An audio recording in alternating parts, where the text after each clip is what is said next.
What up? What up? What up? Welcome to another episode of the Sportspsp podcast, as my man Undisputed World Champ always calls it, the highlight of Friday nights. Hope everyone is enjoying a fantastic Friday, coming off work, school, whatever the case may be.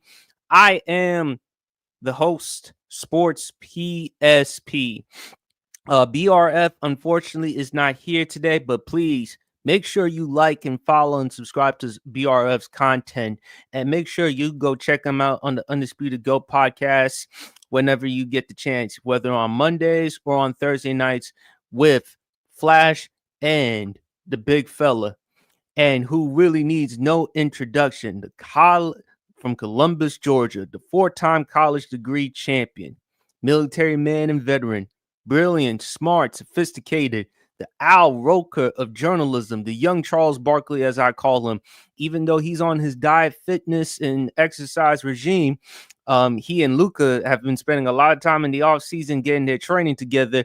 You will definitely see him at daiquiris and po' boys or some type of barbecue during football season. But always a pleasure and honor to have him on the show. Knowledgeable, smart. Please go make sure you subscribe to his TikTok, his YouTube, his IG. Undisputed World Champ. How you doing, big fella? I'm doing good. You almost at 130. Almost at 130. That's what I'm talking about, man. Hey, man, I call you the Tom Joyner of this thing for a reason, man. Hey, man, those of you in the audience, man, keep liking, keep subscribing. I call him the New Jersey Genius for a reason. He is just that, a genius. So, I mean, it gives me a lot of ideas for my show as well. So, got to give PSP a flower. If it wasn't for PSP, I would not be doing podcasts. I'm just going to be real. I will still be doing content on TikTok, which is good, but it wouldn't be as nearly as it is now. So, I appreciate that, man. Thank you for throwing the alley-oops, man. And had a little bit of a long day yesterday. As you already know, I have car trouble, but, you know, hey, overcame it. God is good, man. And let's get into the sports, man. Big week in sports this week, man. Glad to be on the Sports PSP podcast, man. Always, man. It's always a privilege, a pleasure, and an honor to be on here and entertain you and entertain the fans, man. It's always a pleasure, man. Well, it's always a pleasure having you on the pod, because everyone needs knowledge and brilliance from someone as knowledgeable as you are. And on a special note, happy birthday to D. Y'all know D, the beautiful D. Love you. I mean, she is like a big sister to me. Enjoy your day. Have a good time. Thank you for all the great conversations you have with me. You're like a big sister to me. Thank you for everything that you do. And shout out to all the wonderful people that we have here in this world, man. Just don't take it for granted. The last month of the summer, try to enjoy it as much as you can before you start going back to school or whatever the case may be, man. But enjoy it. But champ, you know what? I was going to talk about Luka, and we will. Don't worry, we will. But let's just get it over with the WWE, because we love our wrestling. Now, I haven't been paying as much attention to wrestling nowadays, like you, BRF, Flash, Luis, Knows Tunes. Also, go check out Nessa. Don't sleep on Nessa. Go check out Nessa. Did you anticipate Brock Lesnar to come to SummerSlam? In the great words of Daniel Bryan and Kane, hell no, I did not anticipate that. I knew it was going to be a surprise eventually, but I did not expect that. I expected maybe The Rock to kind of make an appearance after he lost the title or something like that. Maybe Stone Cold. Yeah, even like I said, maybe The Rock, because it would have made a little bit of sense, because it's like, you failed. I handed everything to you on a silver platter. You still failed. So I really expected that. But Brock, considering everything that has been linked, not only to him, but to WWE, to the name, to Vince McMahon, lawsuit and everything, I did not expect that. And in fact, I ran across an interesting fact today. I don't know if I sent it to you or not. You know, they paid Brock Lesnar his salary, although he was on his hiatus. Yes, they did. But that's kind of not a surprise to me, champ. Remember, I told you before, when Shawn Michaels retired for like 4 years. Jim Ross, they admitted they paid him $750,000 to do nothing. Yeah, but that's Shawn Michaels. I mean, the thing is, people can say what they want to about Shawn back then. And I remember BRF, shout out to BRF and Flash, I would say, shout out to those two. They said that his second half of his career was better than his first half. But no, it was. No, it was. I'm not denying that. I'm just saying the reason why they paid Brock, despite the lawsuit, the talent. Brock Lesnar is a big time name. And when they heard his theme song, it was like, holy shit. Michael Cole said it at best. Holy shit. Now, I'm kind of jealous because, again, it was at New Jersey, East Rutherford, New Jersey, although Cardi B was kind of there. So I did kind of enjoy that part. Yeah, I know exactly what. Yeah. But no one anticipated this, champ. Brock Lesnar, I mean, I'm still astounded. And plus, champ, that Mr. McMahon documentary. Give it now. You know a lot of stuff about Vince McMahon and all the other things, but you even said it yourself. Once you saw that documentary, you had a different outlook. Yeah, I had a different outlook because the thing is, you really think that people are playing characters. You really think that people are playing characters at a certain point, but at a certain point, they're not. You start realizing that a lot of this art, so to speak, is really a lot of this art that he's portraying is really him. And the thing is, the dead giveaway should have been a lot of WWE superstars say that your character is just you tuned up times 100. But for Vince McMahon, that was his true nature. I mean, when you see Stacy Keibler do the dance on the table, when you see him, fall back on out of the damn chair, you realize with all of these bra and panties matches, all of these little, I like to call. Do you remember the video matches I sent you earlier? Yeah. I mean, you really realize this was his true nature. And yeah, I mean, it put a whole nother perspective because, like I said, you think that people are playing characters. People always say, well, that's part of the character. That's part of the character. But no, that was his true nature. I mean, and he was a bit of a creature, to be honest with you. I have to be very, very brutally honest. And that's just putting it mildly. That's just me being nice so the kids can keep being watching. Very generous when you say that. He's quite a creature, if you want me to be honest with you. But it's like, but I'm being nice. That was, in the great words of Chris Rock, that was a nice one.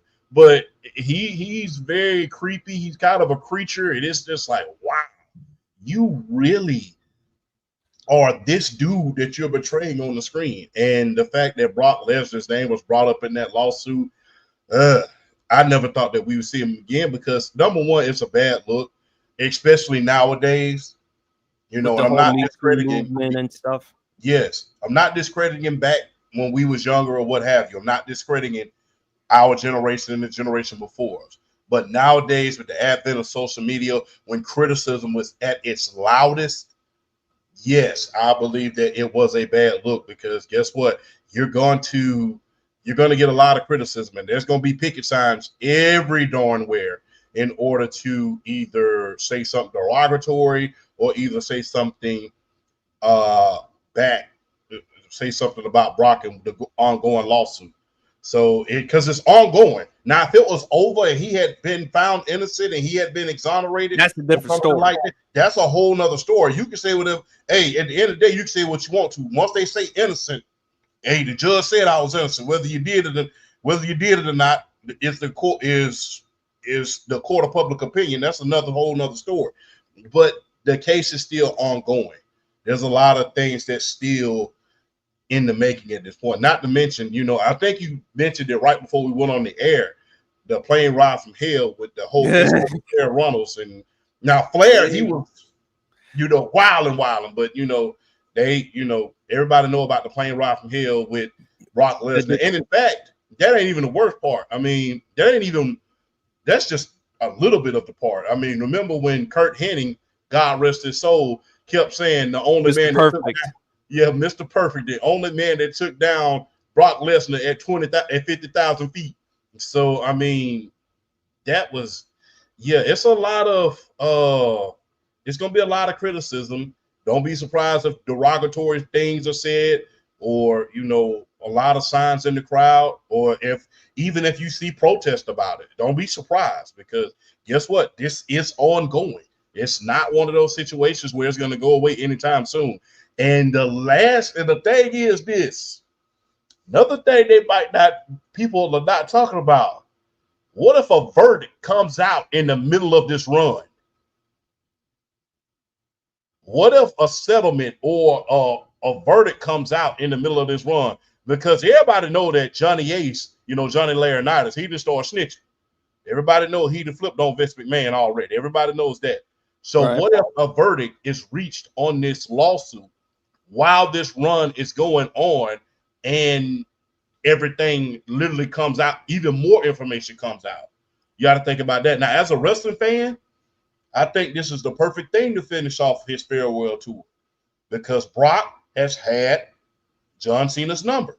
SummerSlam back in 2014 when he dominated, demolished him. And it's also great for fans, Champ, because Cena is now back as a babyface. Yes. At first, I mean, people are still not used to Cena being the heel. At first, when he actually did it, though, no one anticipated that. But yeah, to your point, there's going to be a lot of women. There are going to be a lot of feminist groups. They're going to be appalled with the WWE bringing in Brock Lesnar, given the fact that it is still an ongoing lawsuit. Now, to your point, if Brock Lesnar is completely vindicated, then hey, it's the WWE within its right. But Champ, I'm kind of not surprised at all, because WWE, they're going to look at it and do what's best for business. And look, Paul Levesque, better known as Triple H, he's the son-in-law to his predecessor, Vince McMahon. So he had to learn a thing or two with Vince regarding this situation. But it's still a bad look, because, again, if this were back in the day, it would have been a huge issue. Now, because of social media, now because of movements like the Me Too movements and stuff like that, it's going to hurt. But it was shocking, though, to see Brock Lesnar back. I mean, no one anticipated this. Overall, Champ, it was a really good SummerSlam. It was a really good SummerSlam. I mean, you had some good matches with CM Punk. I mean, that was a really interesting SummerSlam. It's the timing in which Brock Lesnar was back. I think that's the thing. Yeah, and SummerSlam is the PLE of the year, where the pay-per-view now is going back to pay-per-views, but it is the pay-per-view of the year. I think everything that they did wrong at WrestleMania, they made up for it doing SummerSlam. And SummerSlam, look, you had it was a better audience. It was a better audience. I mean, come on, Chip. Look, I'm sorry. I like to go to Vegas, but that audience, that was kind of terrible. Yeah, and the fans, we are a big part of the show. How hyped we are, the crowd, and that plays a part into that.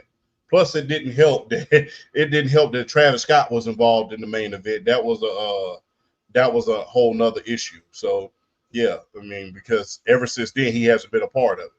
But yeah, I really believe that SummerSlam was a hell of a pay-per-view. You had the heist of the century, the tables, ladders, and chairs match that we have not seen since the Hardy Boys.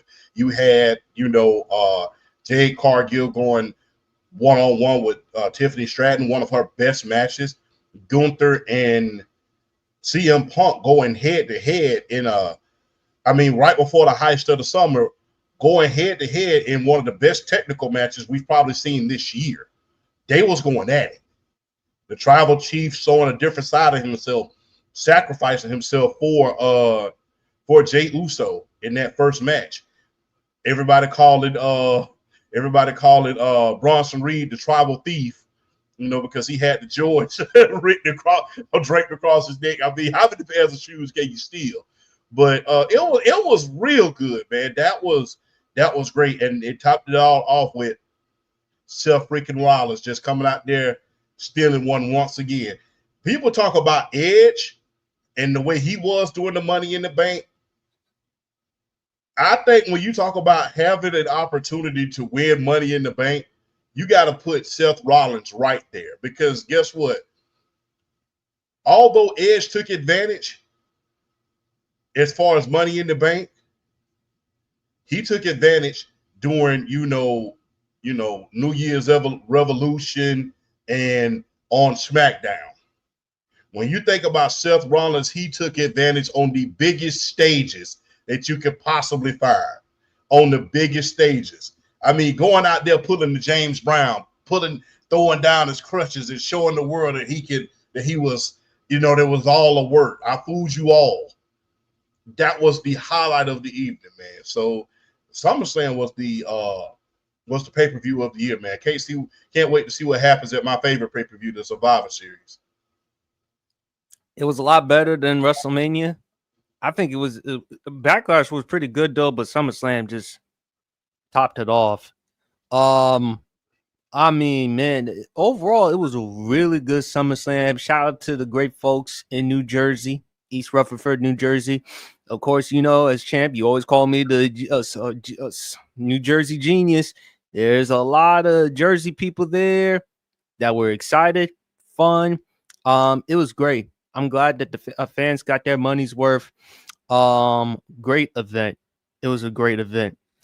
Big fella, your Lakers, they gave Luka the contract, 3-year, $165 million. I mean, I know you on your fitness and nutrition regime, but have you seen these photos of Luka lately? Oh man, look. That's how you're supposed to do it. It's been reported he's lost 31 pounds. I wish I knew who his dietitian was or his nutritionist was, because I go right to him right now. I'd be willing to pay just to get all this little tub off me. So I mean, if you could do half of me what you did for Luka, that would be most appreciated. Hey man, look, when you get that bag in your hand, he's doing. Remember what I was talking about last week on the last week's episode? Say it ain't so. When you get that bag, that's when it's time to do harder work. And Luka is doing just that. Hey, I got a long season ahead of me. Hey, more than likely, this franchise, depending on how shaky LeBron is at this point, this franchise is going to revolve around me for at least the next 10 years. And I'm in Los Angeles. Los Angeles is a whole nother ball game than Dallas. Basketball in Los Angeles is equivalent to football in Dallas. You may have been under pressure because you was one of the greatest players in the world, but now put that pressure times 2. Not to mention temptations. Yes. Now you're under new ownership. You're under new ownership. These guys know how to win. These are the owners of the LA Dodgers. So they know how to win. They know how to get you free agents. They know how to use Los Angeles to their advantage. Plus, people are not talking about this. He has a chance to, all in all, make over $500 million over the course of the next 8 years. After he opts out of that third year. So after the third year, he has an opportunity to make over $400 million. That's going to make up for every dime that he lost after he was traded to Los Angeles. That's going to make up for every dime. Now, granted, you're not going to get as much of that money because them taxes in Los Angeles, they're going to break you. As opposed to a no state income tax state like Texas. Yeah. So them taxes going to break you in California. Silicon Valley, they don't play about them taxes. But it's going to be real, man. I'm happy to see it. And it's going to be interesting to see how these contracts go up in sports. I mean, I am anxious to see who is the first American, who is the first sports league who's going to hand out the first $1 billion contract. I am anxious to see that because it's coming the way salaries are going up. I'm waiting to see who, and I'm more than likely it's going to be baseball. It's going to be a baseball player. It's going to be a baseball player. So when you Because you remember Otani, he got, I think, $700 million. Yep. Over 700 million. Let me go double check. So you know that it's going to be a baseball player that gets that $1 billion contract. That's how come baseball, although the baseball knowledge belongs to BRF, that's how come owners are trying to redo this collective bargaining agreement in order to put a salary cap on it, because they see where these salaries are going. And 10 years, $700 million contract for Shohei Ohtani. Yeah, so it's only a matter of time before somebody get $1 billion.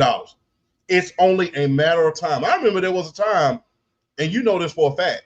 Remember when Alex Rodriguez's salary was a huge deal, a 10-year, $285 million contract, 10 years. The highest salary in the league, in the richest contract in sports history. He signed the richest contract in sports history twice. Once with the Texas Rangers, and the other time with the New York Yankees. He signed the richest contract in history twice. And we thought we would, and back then I thought I would never see another contract that big again. Then we saw something that I never thought I'd see in history. We saw Patrick Mahomes get a $500 million contract. Right after winning the Super Bowl. Right after winning the Super Bowl. We saw him get a $500 million contract.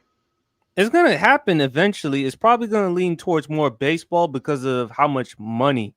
It's probably going to be the baseball, and then maybe, who knows, basketball or something else. But happy for Luka. He's had a hell of an off season. I mean, he's in tremendous shape. The Lakers, they got DeAndre Ayton. They also got Marcus Smart. So the Lakers are doing some things this offseason, man. How comfortable do you feel about the team purple and gold? I feel pretty comfortable, but I still think that we got to wait till we get on the floor. I got to wait to see what LeBron is going to do. We got to wait to see how everything's going to turn out. Marcus Smart has been hurt the past couple of years. DeAndre Ayton, he showed flashes in Portland, but he wasn't what he was when he was at Phoenix when they made it to the finals. Well, I have to see how Los Angeles is going to rejuvenate him. I have to see, and how much of a step forward that LeBron is going to allow Luka to take, and how much of a step back that LeBron is willing to take now that he knows he's in his 40s, and he may be on his way out of Los Angeles at this point, because they're still the West, unlike the East. If they were in the East right about now and we had this roster, I'll say, hey, we might have a chance to get to the finals. But this is the West. You still have Jokic. You still have the defending world champions. But there's a possibility, though, champ. They may try to get Jokic. Yes, I'm not going to get my hopes up about that, because guess what? I'll literally jump off the second floor of my apartment building. if we get Luka and Jokic together, I will literally climb to the top of this building, and I will literally jump off this damn building. So I'm just being real, but because I know we're going to win at least 3 to 4 championships. 2 of the best passers is 2 of the best skill players in the world on the same team. That's like Larry Bird and Bill Walton in their prime together. In their prime. Of course, we saw Bill Walton with Larry Bird together when he was late, when he was 6 man off the bench. But if they would have been in their prime together, that would have made a hell of a lot of noise. So when you think about that, man, like I said, I'm not going to get my hopes up too much, because every year, like I said, every year with us is like the Dallas Cowboys. It's like you think you're going to get something, and then it's like a popcorn fart in church at a certain point. So they say, we're going to end up getting this guy, and then it's like, you ain't going to do nothing. Whatever. You ain't going to bust a grip in a fruit fight. But then you start hearing about the rumors even more. And then Jokic has opted out of his deal. He hasn't re-signed. He hasn't re-signed. So, but it's no surprise, champ, because, again, remember, they fired Michael Malone. He's already done enough for that organization. He's been there since, 2014, 2015. I already won a championship. I already won league MVPs. He may want to go to a place where he wants to be, which is a big market. And who knows, he would want to join with Luka, considering the fact that LeBron is almost out his way, not out of the Lakers, but also out of the NBA. LeBron probably got like a year or 2 left in him. You want to build the franchise around Luka, and the Lakers, they are known for acquiring stars. You have Jokic, who's 30 years old, still at the prime of his career, still going to be a top 2, top 3 candidate for MVP. Luka has had a tremendous offseason. He looks like he is in peak shape. And when Luka is in peak shape and focus, here's the thing, because again, it had to sting him being traded. Because again, it wasn't like normally when a trade like that happens for a player of Luka's magnitude, he asks for the trade. He demands the trade. He had no knowledge that Dallas was going to trade him. And now with this offseason, considering the fact how they lost in the first round to the Timberwolves, in which they were the favorites to win that series, champ, I think Luka is motivated than ever. And this is going to be a beauty for the Lakers. They're going to be in the conversation for the playoffs, probably top 4, top 5 in the West. There's still OKC. I mean, of course, you got to look at Houston with not just with Kevin Durant, assuming if Kevin Durant can stay healthy, but you also got the Warriors still, because I can't stay away from the Warriors. It's going to be interesting to see in the West. But I think for Luka, this could be an early start for him winning the MVP this season. Yeah, it could be an early start. And if he does, that's going to put the cherry on top of everything. And only thing he has to do is win a finals. But you got to win the championship in LA. You don't come to LA to win MVPs. You don't come to LA to win scoring titles. You got to win a championship. Well, let's wait on the championship just yet, champ, because the team right now is presently constructed. You can't tell me they're going to come out of the West. Well, presently constructed, everybody understands that they're not going to come out of the West at this point. But eventually in LA, you come to LA to win championships. Oh, yeah, eventually. Eventually. When you get, no matter if you're traded, no matter if you come there via free agency, no matter what, you come to LA to win championships. And LA loves a winner. That's how come the Clippers will forever be our little brother in the West. So, hey, you got to win a championship. I would love for him to see him win an MVP in Los Angeles to kind of stick it to Dallas. But, I mean, let's not understate Dallas. If everybody comes back healthy next year and Cooper Flag is what we think he is, they have a legitimate chance in order to reach the finals as well. But, like I said, it's all going to depend on who's healthy and who's not. If Kyrie's healthy, if Anthony Davis is healthy, if Cooper Flag is what we think he is, which he showed a lot of promise. He showed a lot of promise in the summer league, and he showed so much promise that they took him out of the summer league and said, "Hell no, you're not playing anymore." But because they've seen enough, they don't want to risk or jeopardize this young man's career. Plus, to Dallas, it's going to be interesting to see if they're going to make the playoffs or not. They should make the playoffs if Kyrie can be somewhat of what he once was. But AD, the problem with Anthony Davis, because he used to play for your team, champ. He'll give you some 30 and 15 performances, but then he'll also give you some lackluster performances. That's AD. Sometimes the good comes with the bad. Klay Thompson is not what he once was, going back to his days in Golden State. Hey. Well, he's got Megan Thee Stallion there. Nothing wrong with a little rejuvenation. Plus he a little distracted, which I don't blame him, by the way. Big ups to Clay. I'd be distracted too here. Of course you would. I mean, you distracted from food anyway. Of course you're gonna be distracted with a beautiful woman. But I'm happy for Luka. I think he looks good. Hey, he's been taking your fitness advice. His trainer, talk to Undisputed World Champ, because Champ wants to have the physique like Luka. But overall, this is great for Luka. I hope the Lakers have a really successful season. Do I see them winning a championship this upcoming season? No, but I can definitely see Luka winning MVP. Yes, indeed. I can see him winning MVP. He's in prime shape. And when he's in prime shape and he's focused at a certain point and he ain't around here sipping beers and stuff like that, I think he's going to do a damn good job. He's going to be a bang up job. Plus, don't nothing motivate. 3 things motivate you more than anything. Motivates any. Well, 4. Ambition because you got a chance to win the MVP. You have a chance to own LA. And so ambition, revenge, you have a chance to stick it to your old team every chance you get. I go for 60 every time I go out there.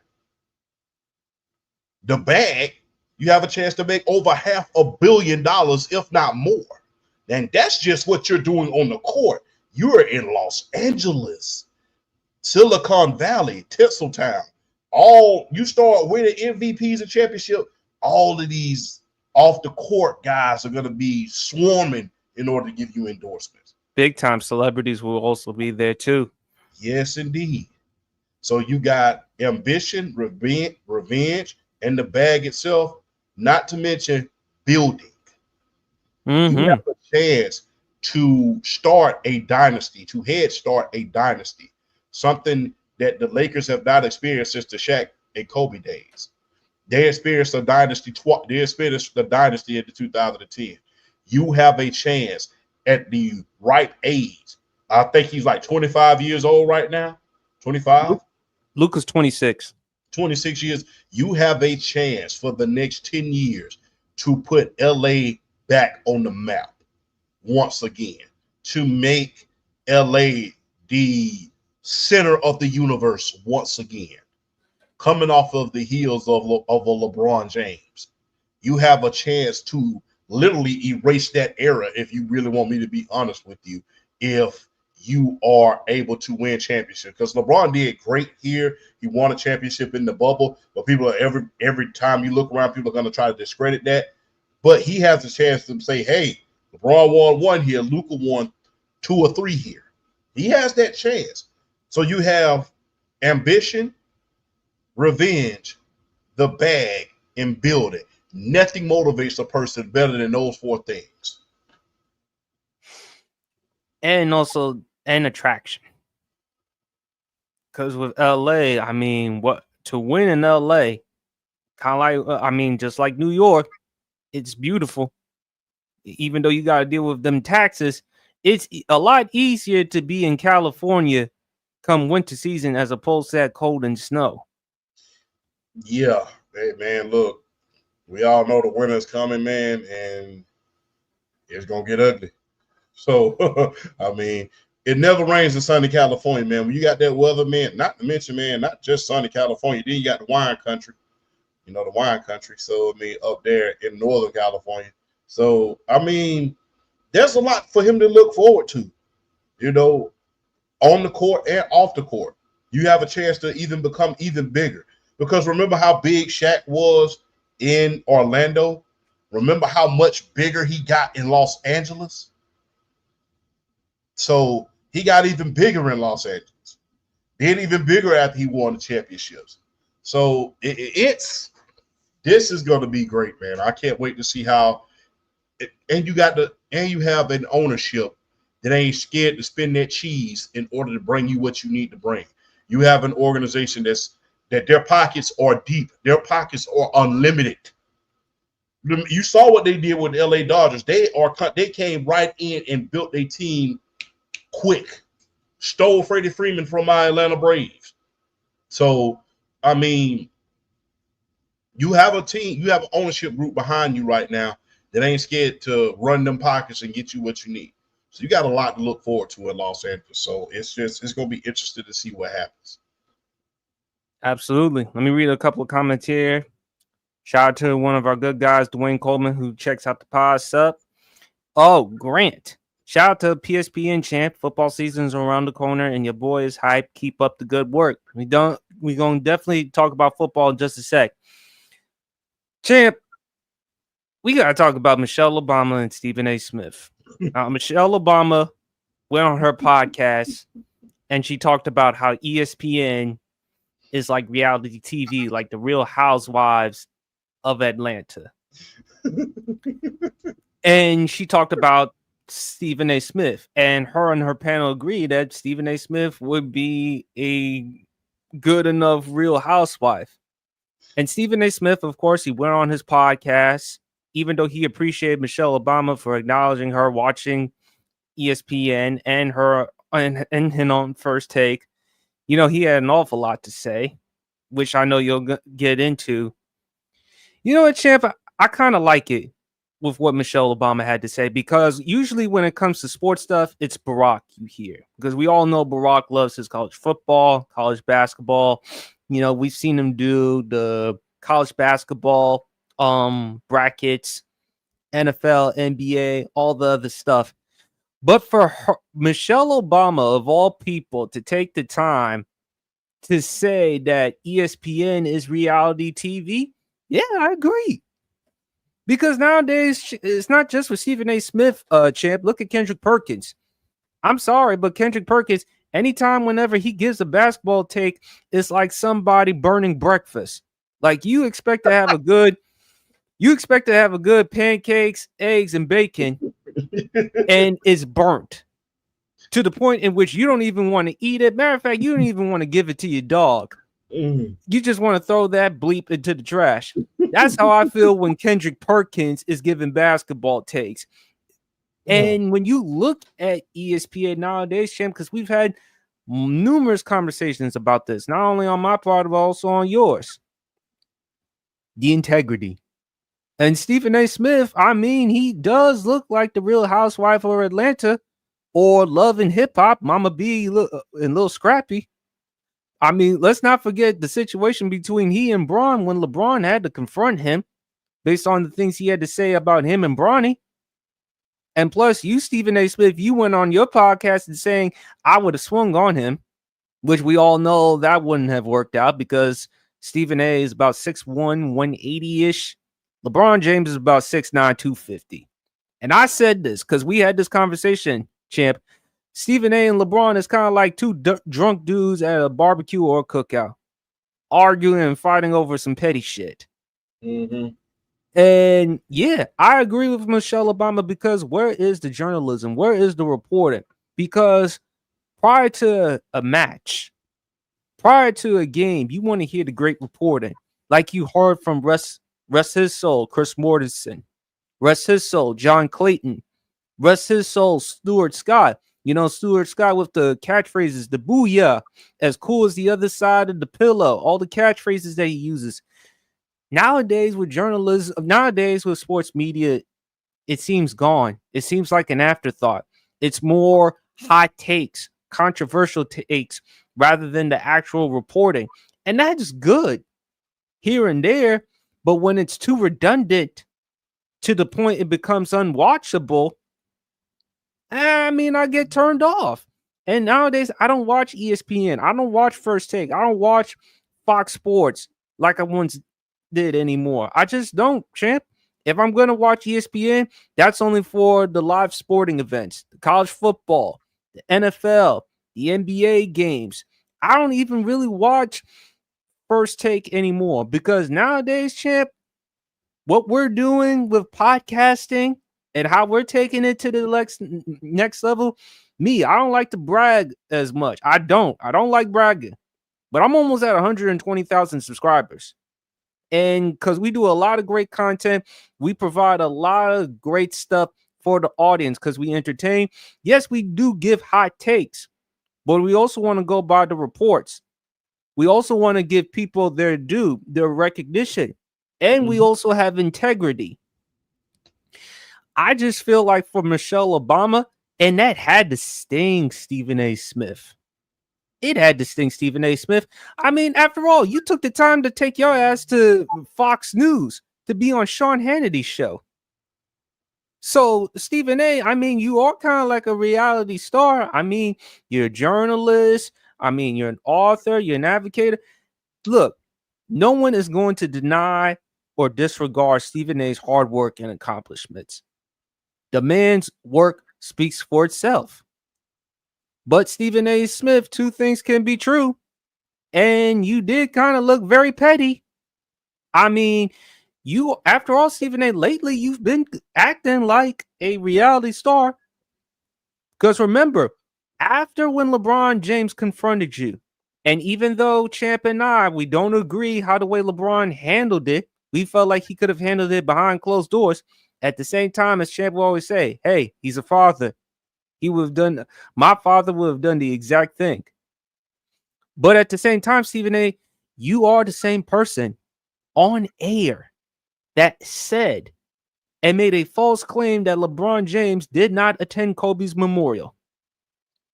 And at the end of the day, that is still a horrible look on Stephen A. Smith's part. Now, again, Stephen A. Smith did retract and apologize, but Stephen A., you knew, and you still decided to say that on the air.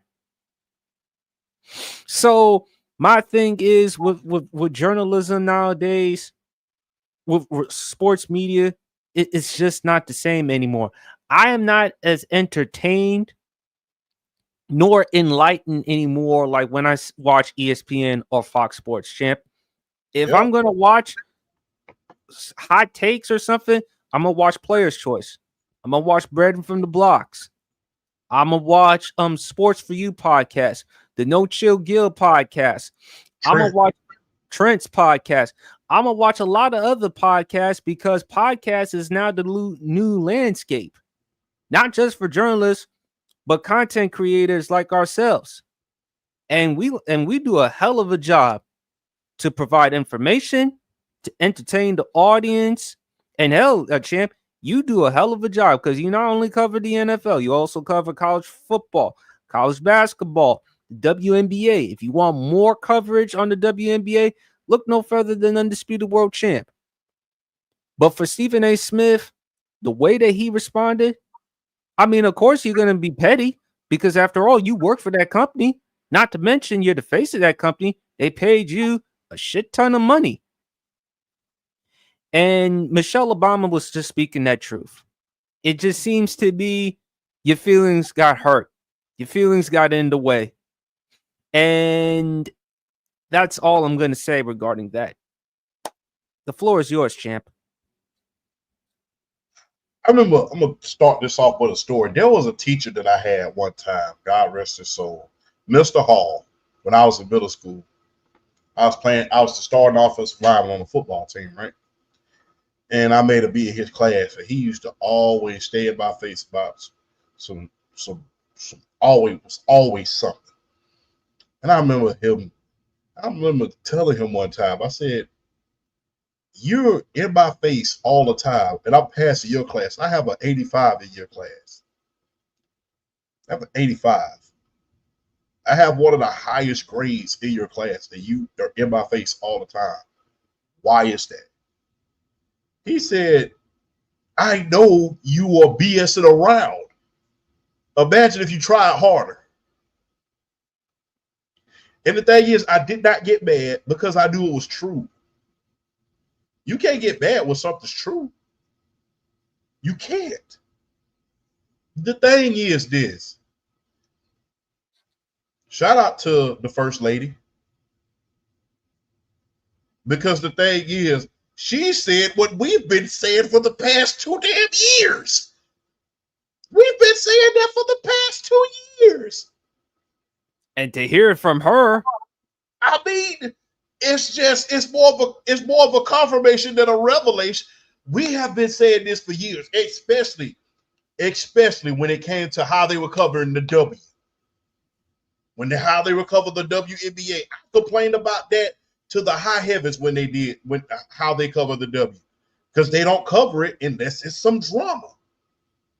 All of these good games that are going on, all of these playoff contending teams, how Kelsey Plum and the LA Sparks have a chance to come back and make it to the playoffs. The fact that, Nafisa Correa is in the MVP conversation, the collective bargaining agreement, all of these stories that you don't need drama involved in. But you still want to bring that drama because at the end of the day, you look at it and that sells. And sometimes the drama doesn't necessarily sell. No. There are far more things to talk about. Yeah. But you don't want to talk about that. You just like to dive into bullshit. And that's putting it mildly. The thing is, they covered that damn push by Caitlin Clark and Angel Reese. They covered that stuff for damn near a week. They covered it for a week. And not only was that the main story, they got all of them little side stories out there between that little side beef between Ryan Clark and the Milkman and his little stuff Bob that Griffin. he had going on. Yeah, Bob Bob Griffin, as BRF would say. You had that day. I mean, everything was just knocked down, drag out. It was all over the place. But since that time, nobody has covered the injury bug that has bitten the WNBA. Some of its greatest players are out at this point. Fee has been out. Asia Wilson has been out for some had been out for some time prior to recently. You know, Satu Sabali. They're not covering the W like they're supposed to. They're just wanting drama. And she was right on the money. And if you want to piggyback on what the First Lady said, it was look no further than how they covered the W. Look no further than that. Look no further than how they cover basketball. Look no further than how they cover the W, always focusing in on Angel Reese and Caitlin Clark, and look how they cover basketball. There's so many narratives in both basketball, as far as the NBA is concerned, and the W. There's so many narratives that you can talk about. And it's even better in the W because it's only like 40-something games in the regular season. You can come up with narratives quick. It's only like, because the thing is, WNBA season, like 5-6 months, you can roll it. You can come up with narratives every other week. You don't have to necessarily come up with drama because the story tells itself right in front of you as the week is going, sort of like how football is. You don't have to bring the drama in. That's like when people are mad at Jerry Jones, because guess what? You ain't got to bring the drama into it. There's enough drama to go around just week to week alone. There's enough storyline. So when the First Lady said that, Mrs. Obama said that, she was right on the. And the thing is, I've been saying that for almost 2 years. You've been saying that for almost 2 years. BRL, Flash.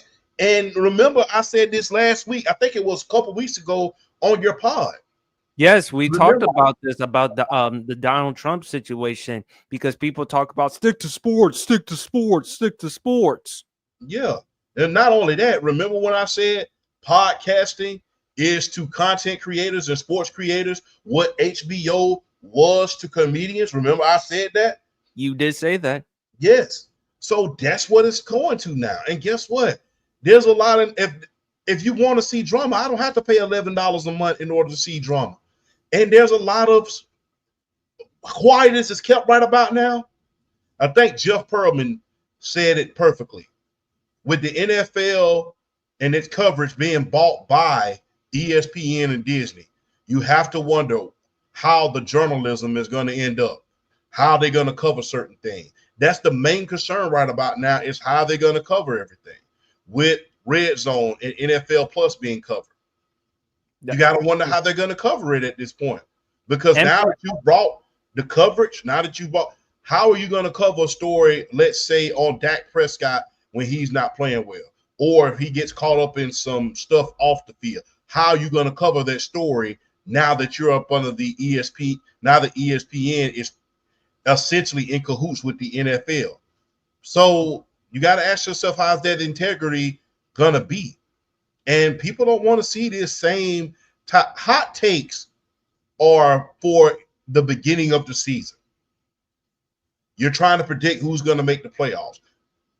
And at the beginning of the playoffs, you're trying to see who's going to upset who. And like I said, NFL, it can go from week to week. You can see who's going to upset. But guess what? A hot take doesn't have to be every damn week. But that's the problem with media. It seems like it's all about it. And again, rather than actual, to your point, Champ, I wanted to add on. Again, that's why the NBA, you said it yourself, the NBA brought back on NBC. Because remember, back in those days, we saw the great reporting from Bob Costas and Jim Gray and so many others. So I don't know, Champ, but Michelle Obama, you can't get mad at the First Lady for what she said. And again, it's her opinion. She is podcasting like what we do for a living. Is it Although really much of an opinion, or is it true? Is it a truth that your ego can't handle? I mean, is it you know, really her opinion, have you seen? Well, or have you seen Stephen A. Smith's ego lately? that's what I'm saying? Is it really an opinion when it's true? Everybody has been saying it for years. It's not just a right and left type of thing. It's like people want to always call, some people call ESPN the quote unquote woke network, and a lot of people just left it alone because they're tired of the hot takes when it comes to sports because they don't cover sports right.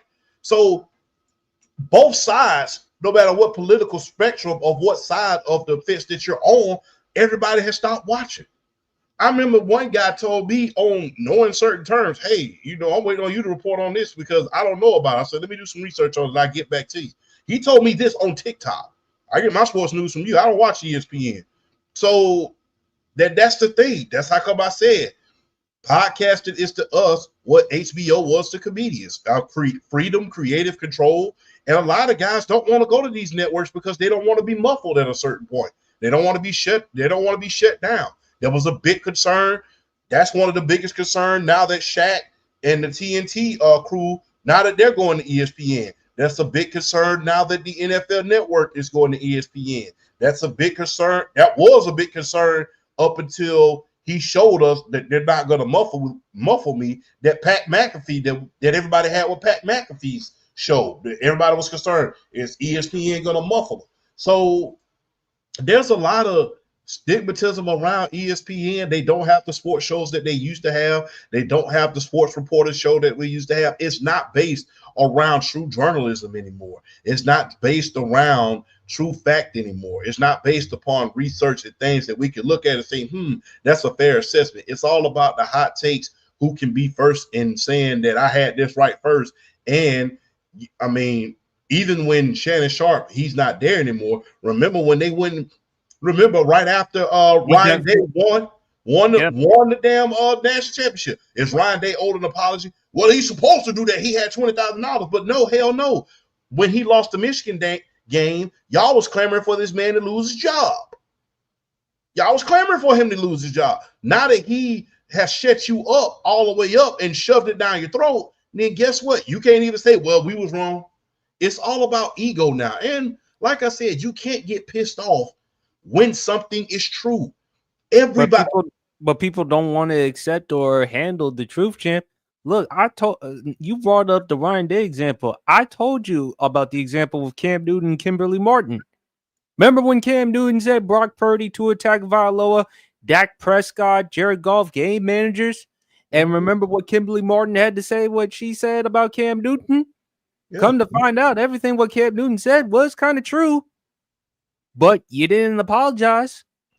To which even Ryan Clark even went on the Pivot podcast and talked about that situation. Yeah, but the thing is this. When something is true, the only thing that First Lady said is she is just regurgitating the same information that we have been saying for years. Nobody watches ESPN. And now that Shannon Sharp is gone, the ratings are going to go down even lower. People were losing faith of Stephen A. Smith. And now that Shannon is gone, that's going to throw down the ratings even more down the tubes. Better get Cam Newton back, who he's pitching, he's doing something that I thoroughly want to happen. He's pitching a HBCU college game day, by the way. I'm hoping that they give him that. That's actually a great idea, though. Can you imagine how ESPN college game day would be to an HBCU? Hey, we're going to let the band speak on that. But I would love to see that, man. I would love to see them broadcast the Tuskegee Morehouse game and, the Fountain City Classic. You know what the Fountain City Classic used to be hosted at, right? Fort Valley versus Albany State, right? I forgot. Right here. In Columbus, Georgia? Yes. So there you go.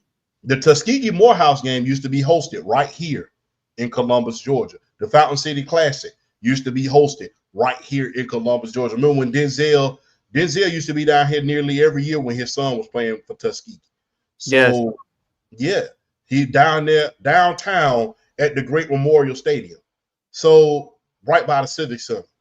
So I would love to see that happen. I would love to see that happen with the HBCUs. That will put the HBCUs in a better place. Plus, it'll give these young guys a lot more exposure as far as the HBCUs. I'm waiting to go back to the days where guys like Ed Too Tall Jones, who's out of an HBCU, by the way, was getting drafted #1 overall. I'm waiting to see them days come back. I'm waiting to see the days where we see guys, these hidden gems like a Jerry Rice, get snatched out of Mississippi Valley State and, you know, end up being one of the greatest of all time. Remember, Walter Payton didn't come from a big time college program, one of the predominant schools in the region. He came from an HBCU. Same thing like Russ's Soul, Steve McNair. Same thing with Michael Strahan. Yes. 10% of the Pro Football Hall of Fame is from HBCU. Some of the greatest players of all time, HBCU. So I would love to see that come to ESPN. But as far as, and I love to educate the masses about how important HBCU is for us, to be honest with you. At times, let's just keep it all the way 100. At times, we couldn't go to University of Miami, so we had to stay home and go to the HBCUs. That's why it's so important that HBCUs are paid homage to. So I would love to see that. But back to the lecture at hand. We have been saying what the First Lady said for years. We've been saying this for 2 years now. And we say this, and we've been saying this for the last 2 years, especially when the W start getting bigger. When the W start getting bigger, the WNBA, for those who are watching, we said the same thing. Y'all are selling drama and exploiting these young women. Y'all are not talking about sports. Y'all just want to hear about this Caitlin Clark drama that's going to stir up a lot of drama between both sides of the political spectrum, no matter what side you're on, and it's going to sell a lot of clicks that is not really worth watching because you're not talking about the game. You're talking about a bunch of darn drama. You can tell how the ESPN, Stephen A., and all of those guys at ESPN cover the W and cover the NBA, basketball in particular. How they cover that is a microcosm of what the First Lady was saying. And like I said, myself, you, BRF, Flash, we've been saying that for almost 2 years now. So I'm glad that someone with a large platform and as classy and as elegant well-known, and as well known as Michelle Obama has said what everybody else has been thinking for like the past 3 to 4 years. We've been saying it for the past 2 years. So that how ESPN has gone down the tubes. In fact, if it had not been for Shannon going over there for a couple of years, FS1 was beating the hell out of ESPN in the ratings. Nobody was watching First Take. Everybody was watching Undisputed. I don't know. I don't know if people would be watching Undisputed.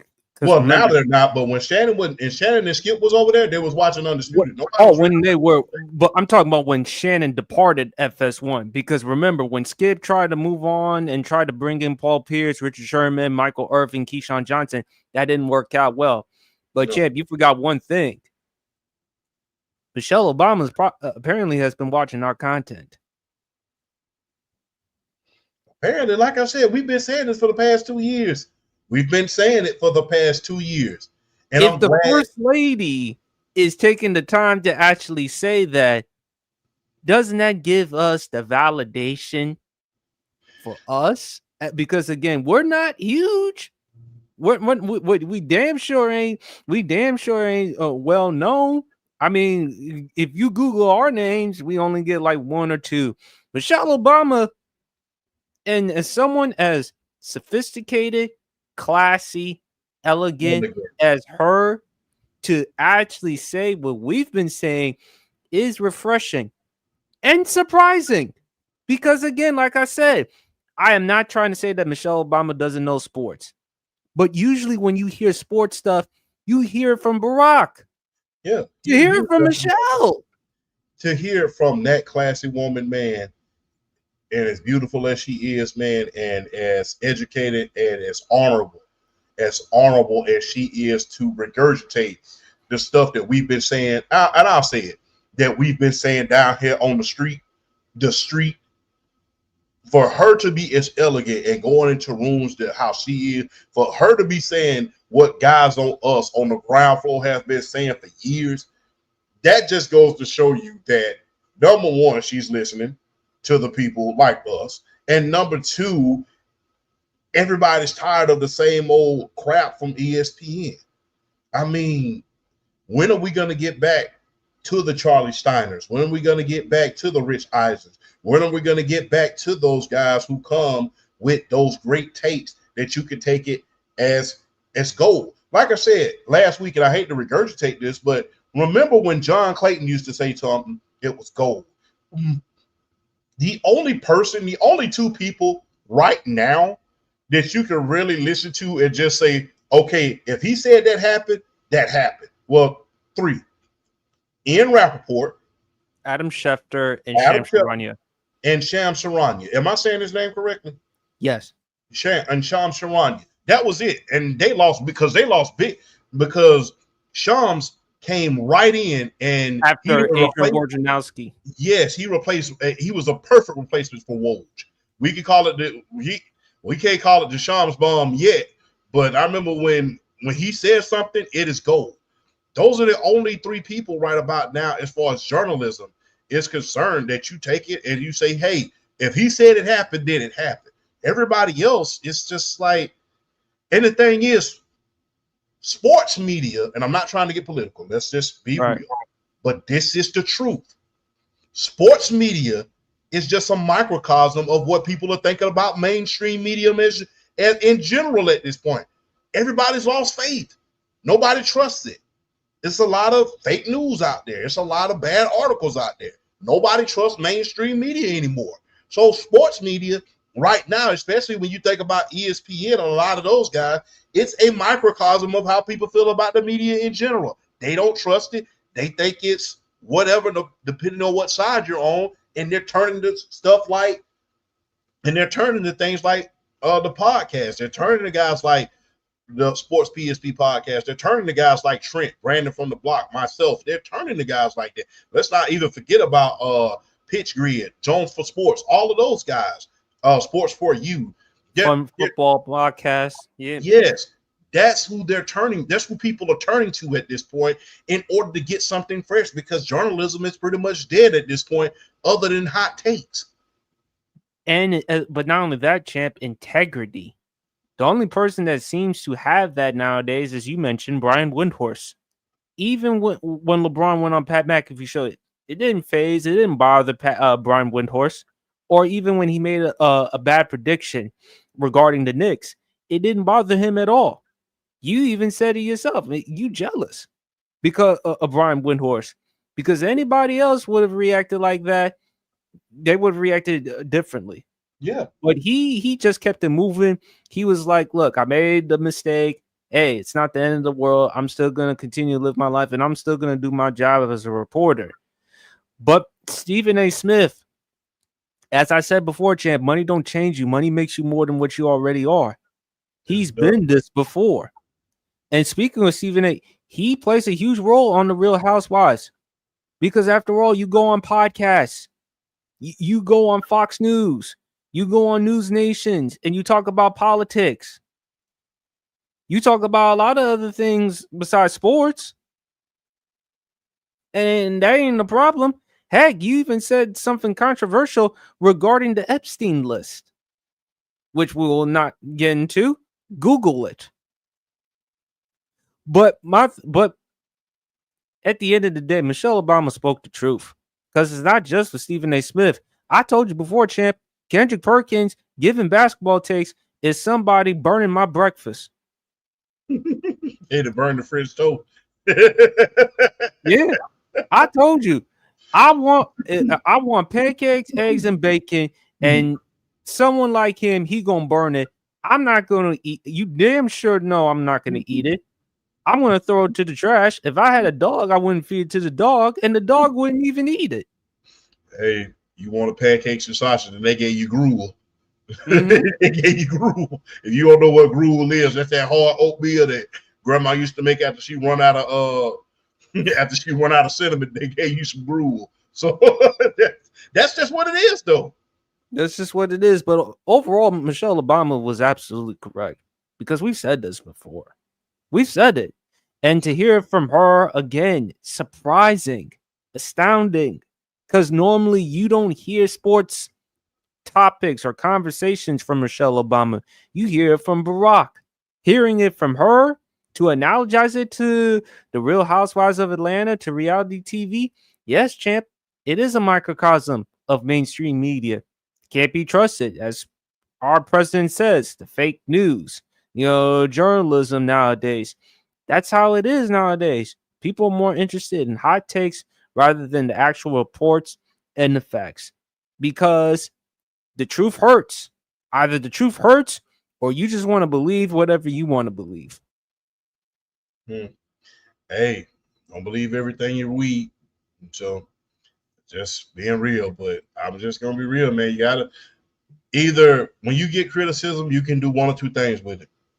You can take it and be spiteful, or you can take it and try to change. It looks like ESPN, especially Stephen A. Smith, have taken the other route. They're not changing. You would think they would. They're not. No, they're not. They're not, because at the end of the day, everybody's gonna watch it still. It doesn't matter. I mean, it really doesn't matter. Everybody's gonna watch it. I mean, has their money been jeopardized? No. Yeah, and the only ESPN right about now is equivalent to what the WWE is right about now. Everybody's gonna watch a little bit of everything else, but really they're the only game in town at this point.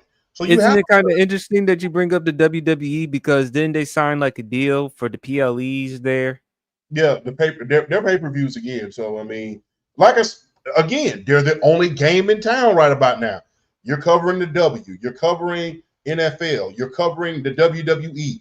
Everything that we like and we love to consume that gives us that escape for the day is covered by ESPN. So they're the only game in town. So they're kind of like the WWE was during the PG era, kind of stale, kind of bland. But that's the only thing you know how to watch. And guess what? Unfortunately, well, Stephen A. is not on that level. Unfortunately, Stephen A. is their PG John Cena, but with a lot more drama. He is. I mean, he is. So if Stephen A. is John Cena, I wonder what Kendrick Perkins may be. He ain't CM Punk, but let's just be real. He's no CM Punk. Ahmed Johnson. I like that. Yeah, because Ahmed Johnson wasn't well liked, and as a wrestler, so there you go. It's crazy, man. But like I said, it's the only game in town at this point. So where is she going to go? Well, Brian Windhorst, Mick Foley. Yeah, he's like Mick Foley. Great guy, nice person, nice human being. Always treats people with respect, has integrity. And the thing is, with journalism, champ, you talk about it, the lack of integrity. Stephen A. Smith fits that reality star, because again, he has the personality to go with it, and we've known him having bad, awful takes before. Yeah.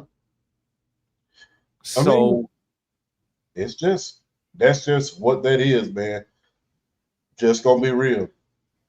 It's the only game in town, and until the ratings go down, they're not going to change it. And unfortunately, I don't see. There used to be a time where you see the next crop of journalists really coming in.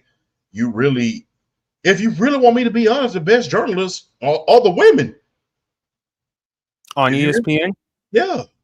Oh yeah, you're talking about the L. Duncans. Yes. Yeah. Monica McNutt. If you really want me to be honest, the best journalists are the women on the network. People have their opinions about Malika Andrews, but she's gonna report the facts. I mean, regardless of what you say, she's gonna report. That's her job. She's gonna report the facts. I know she's gonna do it at a very She's gonna do it at a very inopportunistic time. It's gonna be kind of like trying to feed me a bagel in the middle of a 4-mile run, but she's gonna report it. You got to but at the same time, cringy. Because again, champ, even though we know that she is a well-known journalist, but we can't ignore the fact some of the other things with Malika Andrews. She cringy, but hey, you know, you are reporting the facts. You have to that's your job. It's very, very cringy at times. It seems inopportunistic at a certain time. It's seen at the most, but at the end of the day, that's your job. I have not seen them refuse. I mean, the thing is, none of her reporting has been disproved at a certain point. When you No, look none at of her reporting has been false, but at the same time, champ, I can't ignore what happened with the whole thing with Ime Udoka. Yeah, I can't ignore that either. But I wish you would have brought that up. But No, I'm sorry, you brought up Malika Andrews. I mean, look. I mean, and I'm sorry, how am I supposed to get over Malika Andrews after how you portrayed Ime Udoka? I mean, you acted as if Ime Udoka committed murder. Correct me if I'm wrong, Chip. The report said consensual. Consensual. I mean, when you got, but at the end of the day, man, you gotta look. People are gonna a little bit of emotion played into that because at the end of the day, you had me alone, dude. You had me alone. I mean, you can call it consensual or whatever, but at the end of the day, you had we all know he fumbled the bag. We all know that. You fumbled he ain't fumbled he fumbled a huge bag when it came to that. But of course, and I think another thing is they put and this is what piggyback into the whole drama situation. They was, when they focused a hell of a lot on the bump and grind until it came up to Josh Giddey's turn. Then they turned the other cheek. Remember?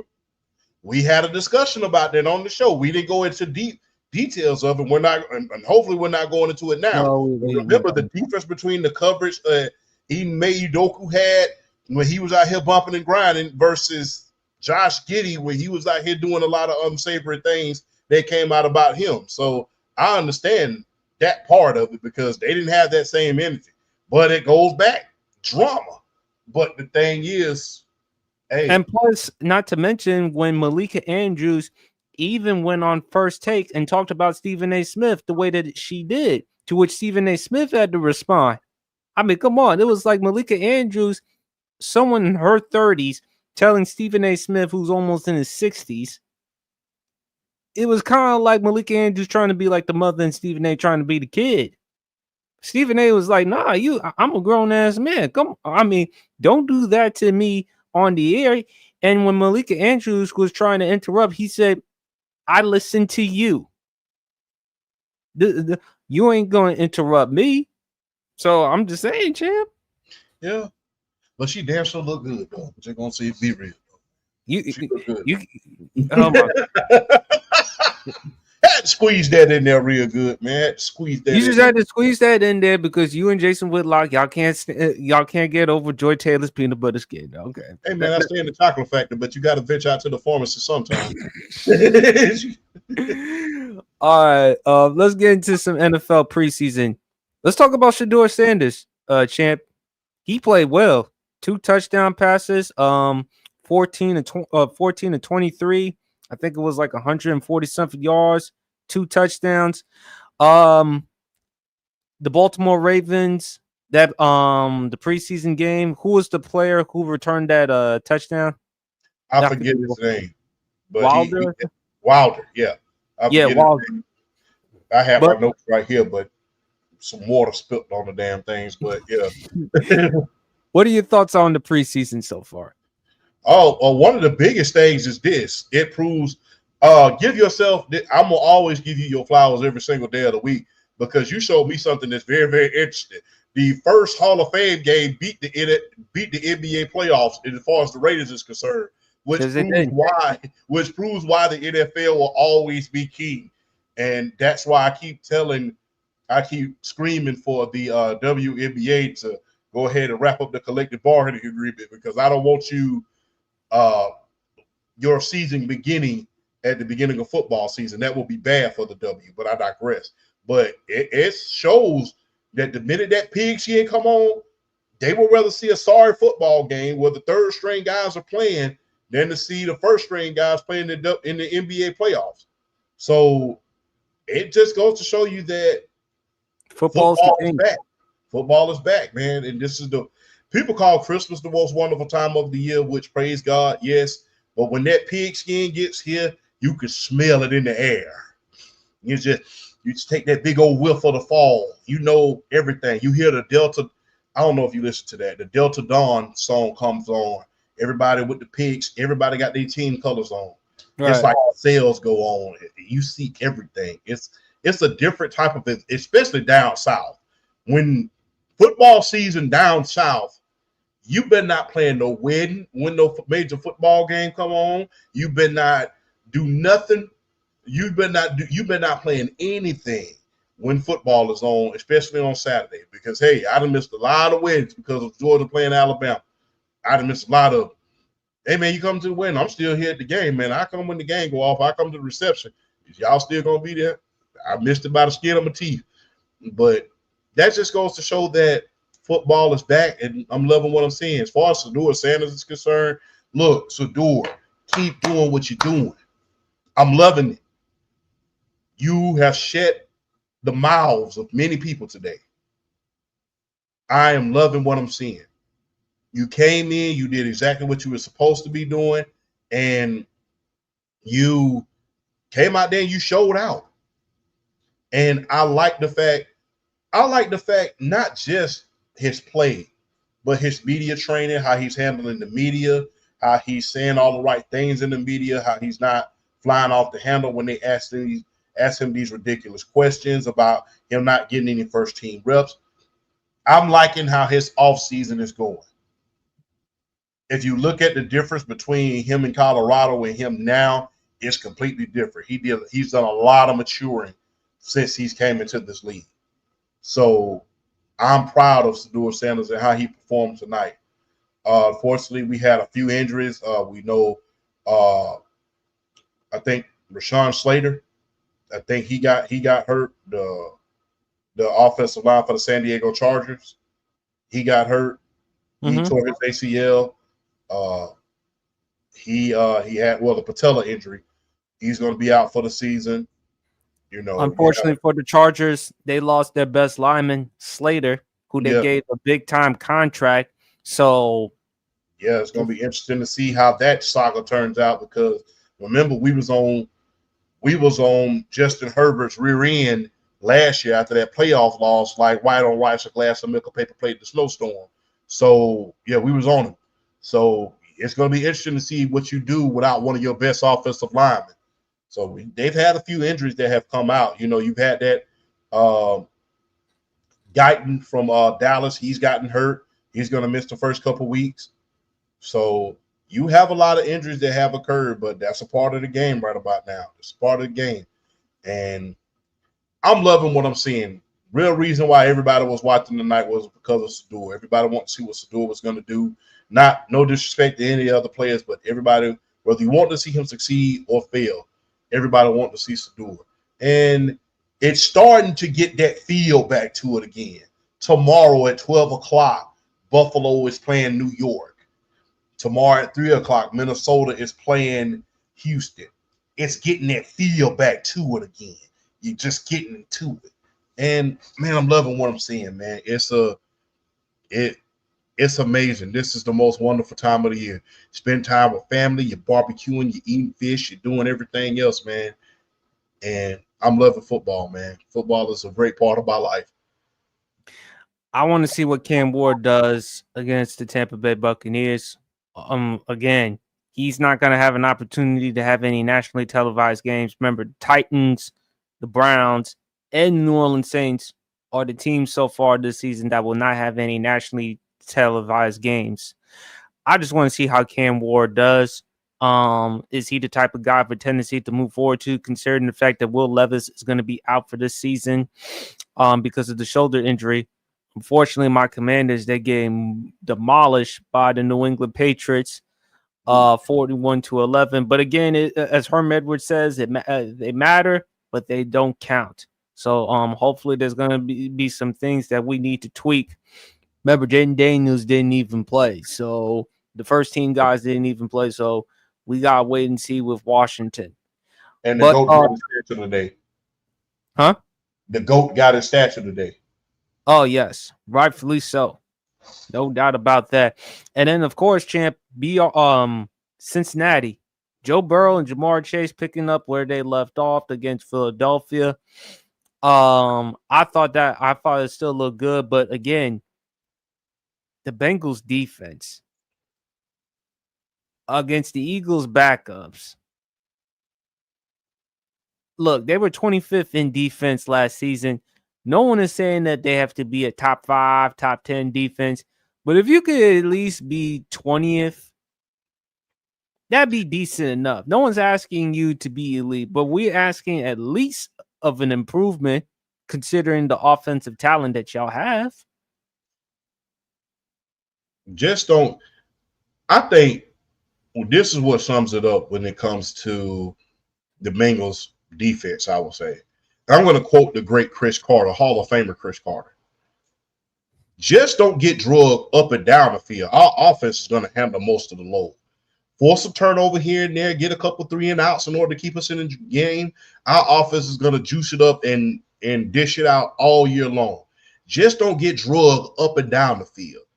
Now, he said this in 1998 when that Minnesota Vikings team went 15-1. And that was the thing. Don't get drugged up and down the field where we have to come out here and score 48 points every single week. Force some turnovers, force a couple 3 and outs here and there, maybe force a pick 6 here and there. Do enough in order to keep us in the game so that the offense doesn't have to go out here and do the ultimate premium. So we don't become the Air Coryell of this generation. Do that so we don't become the Air Coryell of this generation. Let's do things so we can do it in accordance. So, yeah, it's going to be interesting to see with this. It's going to be interesting to see. Very interesting, man. Man. This is going to be interesting to see if they fix everything or they're going to be the new Air Coryell. And for those who don't know, when I talk about Air Coryell, I'm talking about the 80s, the late 70s, early 80s version of the San Diego Chargers when they had Dan Faust and all of those great receivers and Kellen Winslow, John Jefferson, Charlie Joyner, Chuck Muncie, just to name a few. That's who I'm talking about. When you go back and look at that offense, they had 3 Hall of Famers on that offense. They had Charlie Joyner, they had Kellen Winslow Sr., and they had Dan Faust on that team. Chuck Muncie was ahead of his time because he was a great runner and he was also a great passer as well. And so, but when you think about their team, you think about their lack of defense. And the only player that they really had on that team that provided an anchor on that defense was Fred Dean, who went to the 49ers, got traded in 1981, helped them win a Super Bowl, helped them win 2 Super Bowls, and then ended up being in the Hall of Fame. So, Bengals, y'all need to get it together. I would hate to see y'all fumble another good quarterback. The last 3 times y'all have drafted a quarterback, y'all have not missed. Carson Palmer, Andy Dalton, and now you did a super upgrade. You have not. By the way, is an Ohio native. For those who may not know, Joe Burrow is is a native of the state of Ohio. But my thing is, champ, you said it before. Joe Burrow, you're concerned because again, is he going to end up like Dan Fouts? A great quarterback's going to put up great numbers, but not going to win. And plus, on top of that, champ, we all know Mike Brown, the owner, cheap as hell. Yeah, and the thing is, him being Dan Fouts is the best case scenario.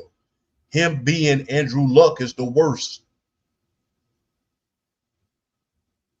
And again, you within the context of how Andrew Luck's career ended in 7 years, because Andrew Luck, because they couldn't protect it, they couldn't get the pieces around him in order to fit. They couldn't give him a solid defense and a solid offense.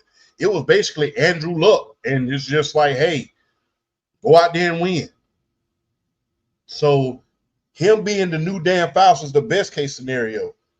I'm hoping that they found a new scheme in order to protect him at this point, because this is the second time he's won Comeback Player of the Year. And we all know when you win Comeback Player of the Year, that means you was injured the year before. He's only been fully healthy a few years. Other than that, he's been on the sideline. So him being Dan Fouts is the best case scenario. If he keeps getting hurt because you can't protect him, yeah, he's going to end up. It's the worst. Yes, that's the worst case scenario. So you get the best and worst. You got to think about that with Joe. Well, yeah, you have to think about it because, again, the offensive line. And again, you have to look at the organization. You have to look at how the way it's run. Mike Brown, we know how he is, champ. And it took him that long for him to finally sign the guy who they drafted in the first round. I believe it was Stewart, right? Yes, Shamar Stewart. Yeah. But Shedeur Sanders, 14 and 23, 138 yards, 2 touchdown passes. Really impressive. Played very well. Really happy for him. Can't wait to see more for the preseason. All right, fellas. My favorite topic on the Sports PSP pod. Baby face or heel. Now, for those who may not know what baby face heel means in wrestling terminology, baby face means a good guy. Heel is a bad guy. Tweener is someone in between. So I came up with a list of athletes or celebrities or whoever, and we're going to decide whether baby face or heel. Lamar Odom. Tweener. I'll say, because there was a lot of controversy off the court. Just be careful with the type of candy you talked about, because remember last time. Hey, shout out to D. Yeah, I was trying not to bring that up. But, you know, him having his Charlie Sheen moments and parties off the court, and, you know, not to mention, you know, the Kardashian curse or whatever. Yeah, it was a lot. It was a lot off the court, but he was a beast on the court. He was a beast on the court. And, you know, you're not going to leave this earth clean. Let's just get that out of the way. You're not going to leave this earth clean. And, you know, he was involved in a lot of controversy and a lot of the memes back then with, you know, certain things going on. He was a hell of a basketball player. He was very instrumental in that Laker repeat without Shaq, where Kobe finally won back-to-back without Shaq, went to 3 straight NBA finals. He was instrumental in that. But as far as some of the off-the-court issues that he had, you know, hurting him, it was more so him hurting himself more than anybody else. But when you hurt yourself, you're going to get criticized because of it, regardless if you're hurting yourself knowingly or unknowingly, I will say. But, yeah, I will say he has to be a tweener at this point. He's really likable enough to be a babyface. He's not likable enough to be a babyface, but he didn't do that super wrong enough to be a heel, I would say. Babyface. I think when you dealing with substance abuse issues, I mean, people are going to be empathetic and sympathetic. I mean, obviously. And Lamar Odom, I watched a lot of the Kardashian show with him and Khloe. They were funny. I love watching Lamar and Khloe and also Rob Kardashian on Keeping Up with the Kardashians. It was fun. I had a lot of fun watching the Kardashian show. Hey, I'll admit it. I mean, I love watching the Kardashians from time to time. It was fun. I love the candy one. No, not the Charlie Sheen one, the candy one. The candy story of him eating all them Snickers, them Starbucks, them Twizzlers. And I'm like, how the hell can you eat all this candy and you still an elite athlete? One can only know. And he's 6'10", very crafty, left-handed. Do you remember some of them the old school basketball days, champ? How the way he was playing street ball? Because Yeah, again, Lamar Odom from New York City now. yeah, he was a baller. We look. One thing we're not going to sit here and do is understate his career. We're not going to do that. He was like I said, he was instrumental in getting Los Angeles at one of those two championships. And Kobe was not, God rest his soul, Kobe was not pleased when they was trying to trade him at that point. He wasn't. Yeah, he was devastated. Lamar Odom was devastated at the time he was traded to Dallas, to which Stephen A. Smith even admitted he had him on his show, his radio show, 710 ESPN LA. He was crying. Yeah. Because of how devastated he was. And he felt abandoned. Because again, he loved being with the Lakers.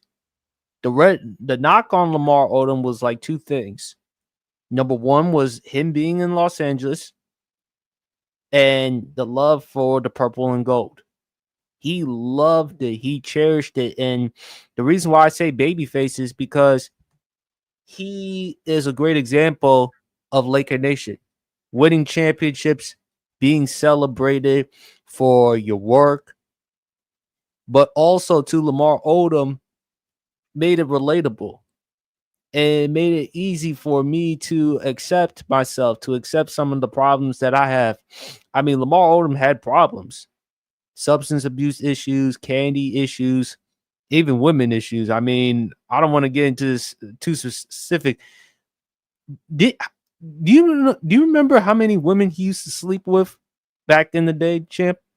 I tried to forget it. I think it was over 2,000 women. Ain't nothing compared to Wilt Chamberlain, though. Yeah, I mean, look, when you are in that life, it's people gonna be throwing themselves at you, man. Yeah, 2,000 women, over 2,000 women. Yeah, it's people throwing themselves at you just. I think the late great Easy said it best. They just want to say they was with you. So just so they can be able to brag and say they was with you. So, I mean, when people are throwing themselves at you, not all, some of them they throw back, some of them, they throw it back. So it is what it is. But Lamar Odom, great. I just love watching him on the Kardashians. He was very entertaining. So I have a lot of respect for Lamar Odom. So I'm really happy that he's turned around his life and everything, man. Really happy. Next one, James Harden. Oh man, heel. Because of all the trades and how he looked like Professor Clump or Rick Ross, and then the next minute he looking skinny. Yeah, all of those antics for there's a way to do anything. I understand you trying to get the hell out of Dodge, but it's kind of like leaving your job. You're not going to go and just, especially when somebody has, and I think one of the reporters said it best. I wish that someone had as much faith in me as Daryl Morey did for James Harden, because he had a lot of faith in James Harden. I mean, gave him everything he asked for when he was in Houston. Dwight Even Howard called Daryl Morey a liar. Yeah, even called him a liar and everything else. I mean, it was a lot, man, for him to force himself out of Houston, did not really do anything in Brooklyn, Philadelphia. Now he's getting his footing back in LA, but it'll never be what it was. At one point, he was on fire. I mean, he was on fire. I mean, first player to get like what, a 60-point triple-double? A 60-point triple-double. I mean, he was lights out. But, unfortunately, the way he forced himself out of those organizations, showing up in the fat suit or whatever the hell, and, acting like he went to Denny's and ate the All-Star special 5 times over, that left for He looked a little bit, no offense, champ, he looked a little bit like you, a little version of you. No, I don't have, my beard don't grow out like that. I ain't got them Larry Bird braids that he had. That he got them braids that start right in the middle of his head and then go back. That's I don't really do that. I just keep my hair cut off. But yeah, I mean, James Harden was one of the best players that we're ever going to see at the shooting guard position. He proved only the second player in history to, right behind the late great Bill Walton, to win the MVP and win the Sixth Man of the Year. He was on fire. And if he never would have won a champion, and although if those controversies had not happened in Houston and, him not really doing anything in Brooklyn and Philadelphia, if those controversies would have happened and he did it the right way, it just said, look, this is not working. We need to try to move on. And he did it the right way. Then guess what? People would have been willing to accept the fact that you didn't win in Houston. You were running into the arguably one of the greatest dynasties since the Bulls. They played very, very different. They were very, very unique for the time that they played. They made shooting threes popular. It wasn't the big dunk anymore. It was shooting outside threes and making it popular. You lost against one of the greatest backcourts in history. One of the greatest defensive forwards in history. One of the greatest lineups in history. You're not going to get outside of the 96 Chicago Bulls. I will never forget the Hamptons lineup. You had Draymond Green, Andre Iguodala, Kevin Durant, and the Splash Brothers. So I really don't knock him for not winning a championship against that onslaught. Not even LeBron could win against that. Except 2016. Oh, well, I'm sorry. You're talking about with the Big Four. Not even LeBron could do that until 2016. The best chance that they had was the year when Harden won the MVP. Had CP3 had not gotten hurt, because remember, he had that hamstring injury. And he's disappeared in the playoffs a few times. But like I stated, you ran into arguably the best team that we've seen assemble, the ultimate super team. So, it was so super that they made a whole skit about it on Bleacher Report. They was literally, impersonating vampires and stuff like that. So I don't blame you for that one. Like I said, you strunk in the playoffs a little bit, but like I said, it's against one of the greatest teams of all time. But had you not forced yourself out the way that you did, showing up to camp extremely out of shape, then again, who am I to talk? But showing up to camp extremely out of shape. Remember when Shannon Sharp was calling James Hardy's? He was calling James Hardy's. But if he would have done it the right way, not just in Houston, on his way out of Houston, but in Philadelphia and places like that as well, he probably wouldn't have left the most sour taste in people's mouth that he did.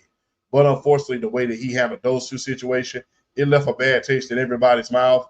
And unfortunately, he has to be known as a tweener. And especially when you lose and you out there on the town in Houston, you don't lose and then be out there in Club Dream out there in Houston. Come on now. That's a bad look. This is bad publicity. Well, not when it comes to Houston. You got ass and tits. So, and you got Megan Thee Stallion. You got H-Town is going to support you no matter what, regardless. Ain't nothing wrong with going to Club Onyx and going. He has his own jersey retired at a strip club. So but still, what comes first? Is it basketball? Do you like the shit that? Excuse me. Do you like basketball, or do you like the stuff that basketball brings to you? But unfortunately, champ, one could also argue, champ, that's how a lot of these players are nowadays. Because I'm not fin to run my. Even when I was boxing, I'm like this. I'm not finna go out here, train every day, and run myself to death just to lose. No, I'm not finna lose. And if I lose, I'm gonna sit in the house and heal up, and then I'll be back training tomorrow for the next fight. But I say Harden's a tweener. Yeah. Harden's a tweener. You have him as a heel. I have him as a tweener. You can make an argument James Harden should have had more than one MVP, champ. Yes. Should have had at least two. 2014, the year when Steph Curry won it the first year around. I mean, James Harden didn't. I mean, he missed Dwight Howard for the most part during that season. And again, the Houston Rockets had the number 2 seed in the Western Conference because of him, primarily because of him. You look at the Oklahoma City trade, okay? They had the tax situation. Either we trade Ibaka or we trade Harden. Okay, we trade Harden, and Harden became even more of a star from OKC because he was the 6th man of the year, and then he ended up becoming a all-star caliber point guard for the Houston Rockets. And the scoring. Some people may not like James Harden because, again, he gets away with a lot of calls. You know, how he gets to the free throw line quite often. You know, a lot of people will bring that up. But I say a tweener enough. Because, again, a lot of the NBA players, they're copycatting what James Harden has been doing. And it has worked out. Now, a lot of us, we don't necessarily like it because, again, we don't like how it looks, how it's portrayed, especially the owners. And again, you also may hurt the future generations in terms of their money. But with James Harden, I think because of what he's meant to Houston, although he never captured a championship, again, he did give him some great seasons. And on top of that, there's no shame losing to the Golden State Warriors. No, indeed. Their best chance was the year he won the league MVP. But other than that, when have you ever looked at a time in James Harden's career and you said, "Oh, he could beat the Golden State Warriors"? Okay, Brooklyn, when he got traded, and he was playing well with Brooklyn, but then he had the hamstring injury. Then he gets traded to Philadelphia in exchange for Ben Simmons. Him and Joel Embiid. Okay, it didn't look good, particularly game 6, game 7 of the Eastern Conference semifinals against the Boston Celtics. James Harden didn't play particularly well in game 7. Neither did Joel Embiid. Again, he wanted out of Philadelphia, went on and called Daryl Morey a liar. But James Harden has set the blueprint. I mean, all these places, and they ain't small markets now. You go from Brooklyn to Philadelphia, and now to LA. So that's smart on James Harden's part. Crafty, can score, can pass, led the NBA in scoring and assists. He's had seasons of over 20 points and 10 assists a season. So I give Harden a lot of credit, but I say tweener. Okay. Now, I mentioned a cartoon prior to the show. Okay. Stewie Griffin. Oh man. He a baby face. Yeah. That's controversial, but I gotta say babyface, man. That little kid funny as hell, man. That is the funniest. He is the people talk about this about Bart Simpson. He's a little bit more out there, but I mean, yeah, man. Stewie, I will never forget to win my money, man. And look, man, justifiably so, man. Somebody owe you some money, you go off and fly off the handle as well. So I mean, Stewie Griffin, man. Like I said, he's Bart Simpson turned up times 1,000. If you really want me to be honest with you. So, plus Family Guy is a wonderful show, man. You know, wonderful. Like I said, everybody puts emphasis on the good old family values. And when you think about Family Guy and the Simpsons, they just it's something special, man. Stewie got to be a baby face because even though he's known for wild, crazy stuff, but at the same time, I mean, Stewie has a little soft and gentle side. I mean, Stewie, the "where's my money" part, I love that the way he beat up Brian, knocked the shit out of him, all because Brian had to owe him money. But of course, to your point, everyone else would have done the exact thing. Yeah. Oh my favorite Stewie moment. Favorite Stewie moment. Him and Peter. The courtship of Stewie's father. How Lewis told Peter to spend more time with Stewie, and they beat the shit out of Lewis. Who doesn't want to beat up somebody that rich? Who doesn't want to beat up somebody rich? You might have this brother will beat you up real good. So that was We can do one more another character from Family Guy, babyface or heel. Quagmire. Next. That's a heel, and I'm not gonna go any further than that. That's a flagrant heel. I ain't gonna go no further than that. I'm straight on that. Not even when he says Giggy. Yeah, I'm good. That's Quagmire is wild though. Wild is being kind. Remember how he had an affair with Loretta, Cleveland's ex-wife. Quagmire. That's a CLB to the fullest extent. If you don't know what a CLB is, look it up. So.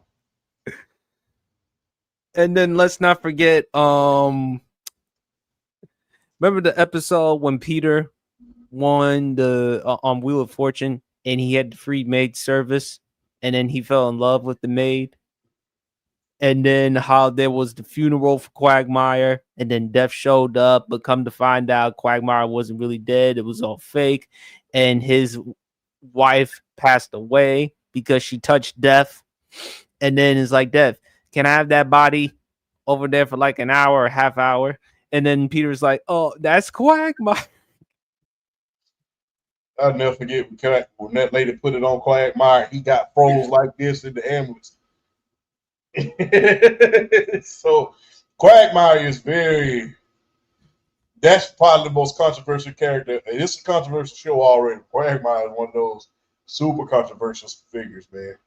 Well, I don't know if he's more controversial than Herbert. No. Yeah. Yeah, that's a whole other ball game for a whole other day.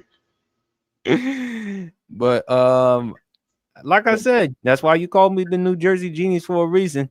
I've been trying to add more things than just athletes, also celebrities and cartoon characters.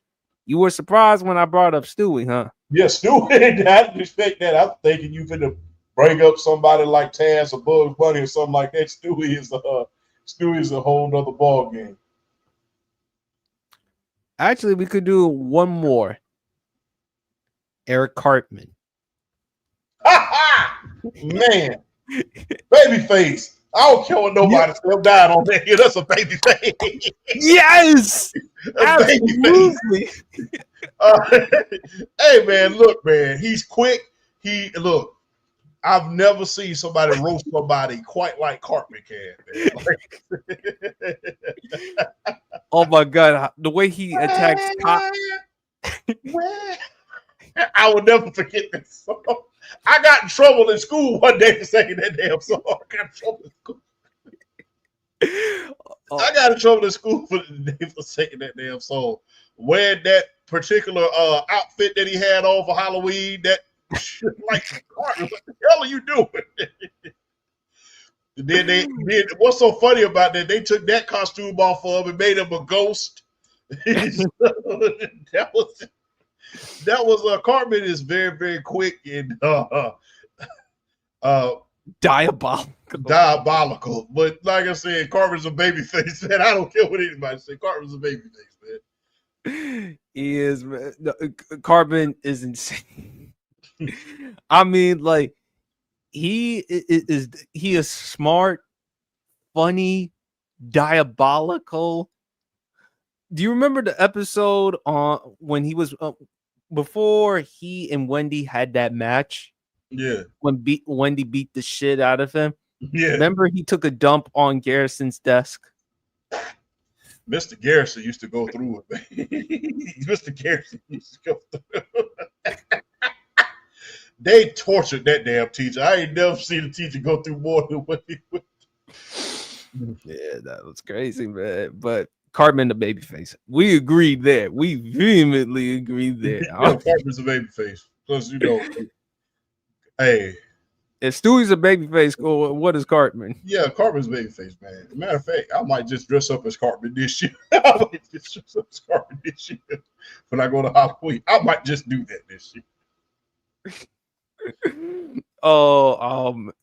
The government episode. When he tried to infiltrate the government. Yeah, I never forget the when he was on the farm too.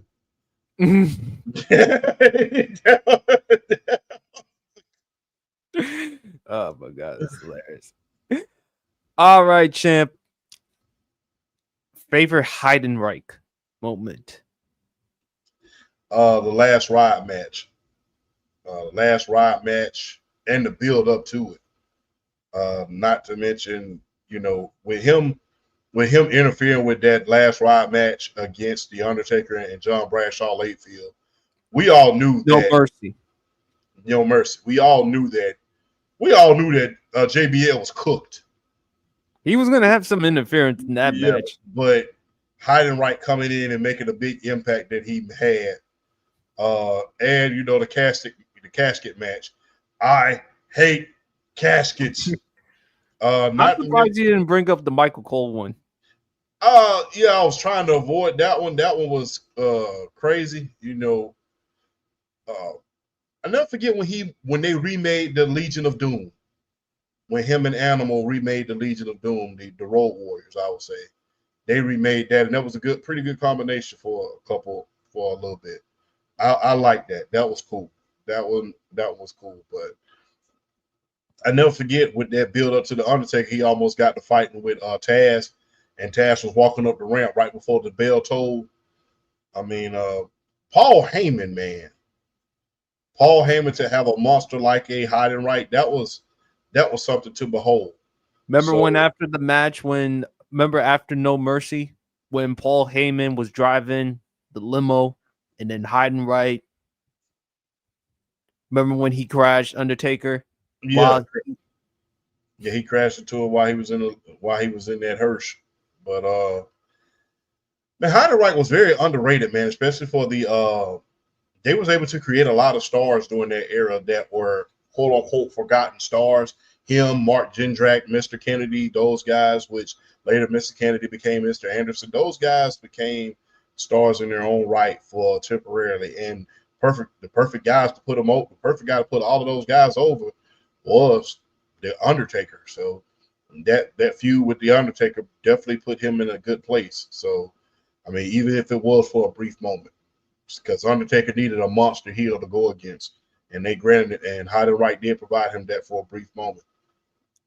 You know, another wrestler that you mentioned, another wrestler that the Undertaker also mentioned, helped out. I know he's controversial, Muhammad Hassan. Yeah, that was. I don't think that was a good idea, even back then, especially considering everything. That was not a good idea. Vince McMahon need to be put in jail for that, because that was not a good idea. He's a teacher now. I've read his biography. I think he's a principal now.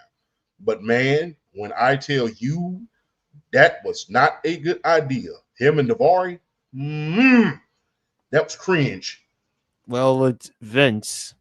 Remember, I told you, you've told me Mama Champ is not a fan of Vince McMahon, particularly when he had him and Shane going up against Shawn Michaels and God.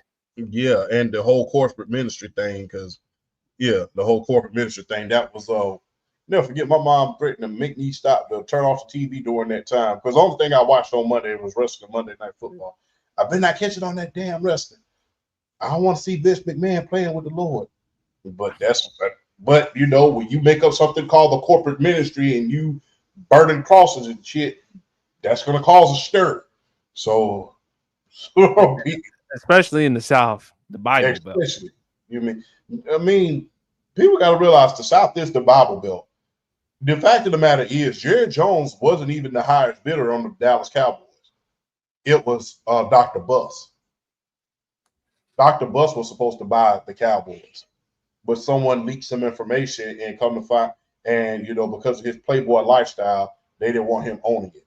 They considered, you know, the South very, very wholesome, things of that nature. So and they didn't want him buying. So that's the reason why that did not work out. BRF. Mm-hmm. So Oh, shout out to the great BRF, man. Taking care of some family duties, family responsibilities, man, as always. Champ, you gonna end off the show pretty early. Favorite 21 Savage track. I gotta be honest with you, Champ, because I was listening to the collaborative album with him and Drake on the Her Loss album. yes. M's, Privileged Rappers, 3 a.m. in Glenwood. Listen to 3 a.m. in Glenwood, though. That is a hell of a track. The lyrics, running.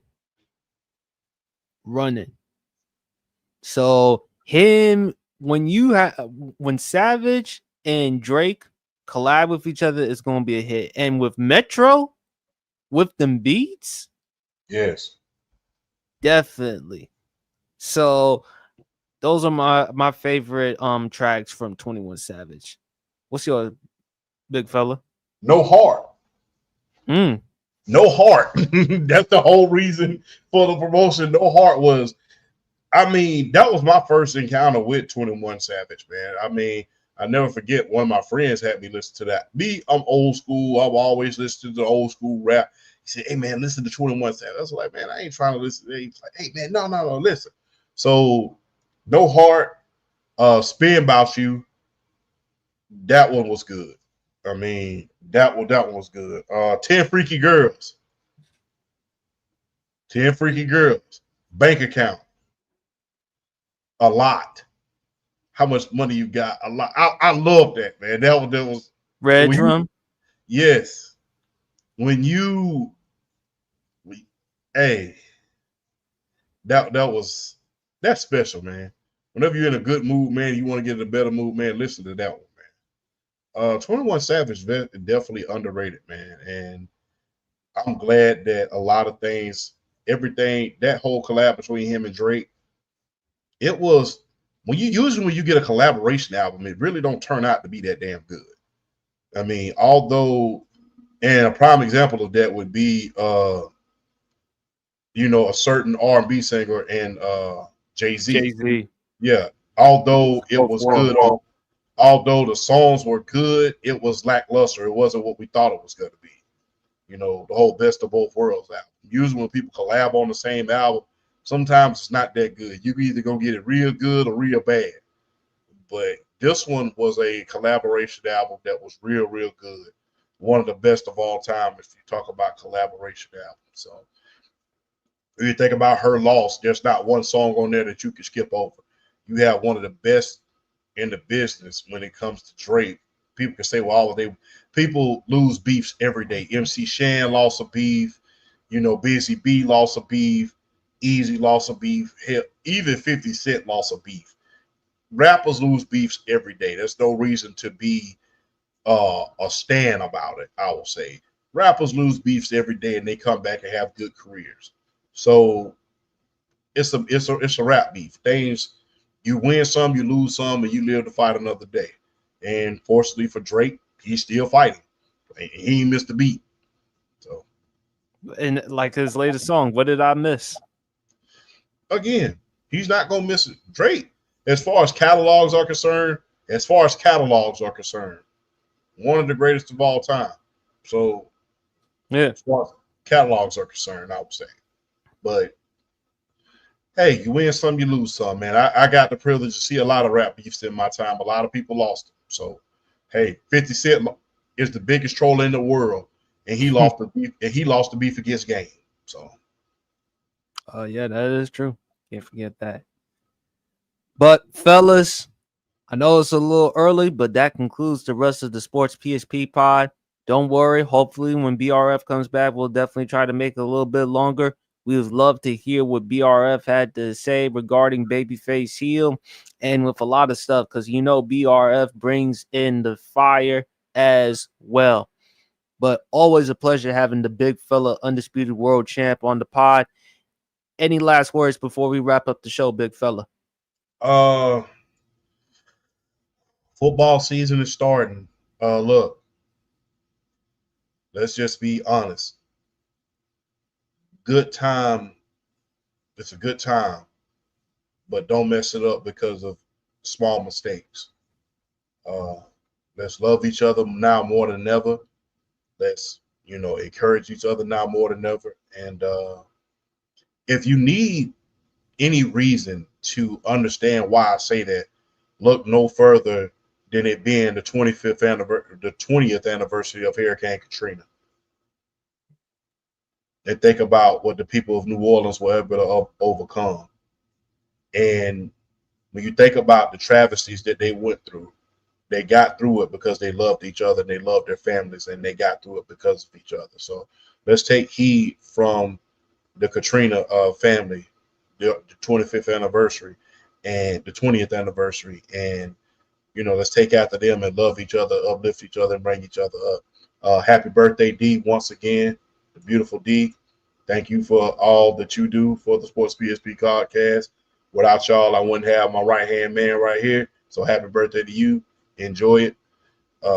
Not too many cosmetologists, if you will, or the apple martinis, if you will. But happy birthday. Happy birthday. You're a beautiful soul and a beautiful woman. So other than that, PSP, man, hey, keep doing your thing, man. I'm damn proud of you, man. And everybody, I know football season's still here.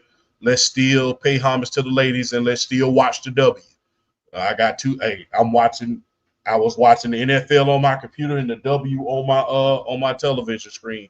I got to go to the pawn shop tomorrow and get another TV to hang up on the wall so I can watch these games. So let's still pay homage to the W at this point. Absolutely. And man, can't wait for not only the NFL season but also college football season. Can't wait to see what types of news surrounding college football. Again, Arch Manning, according to Archie Manning, he may stay another year at Texas. He's probably not going to be entering this upcoming draft. And that's actually kind of fine for me because, again, there are going to be a lot of good quarterbacks heading into the 2026 NFL draft with Drew Allard. And also, too, if he's not ready just yet, he doesn't have to be. And plus, it's the Mannings. They're known for making good business decisions. Plus, they're gonna stay all 4 years. Plus, I'm not finna come out of college and go to the damn Browns and I'm making $10 million a year. Hell no. I'm gonna stay in college and enjoy my time as a college student. I'm in Texas. Texas. I'm in Austin, Texas.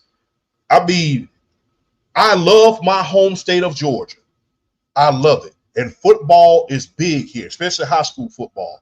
We built a $60 million stadium up here in, I think it was Beaufort County. But when you go out to Texas, that's a whole other ball game. And Texas, you've been there. Yes.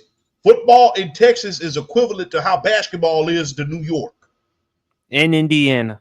That's how big it is. I'm the toast of the town at the preeminent program. And I'm in the SEC. You think I'm going to lead that to go Ohio? Hell no. I'm not doing that. No.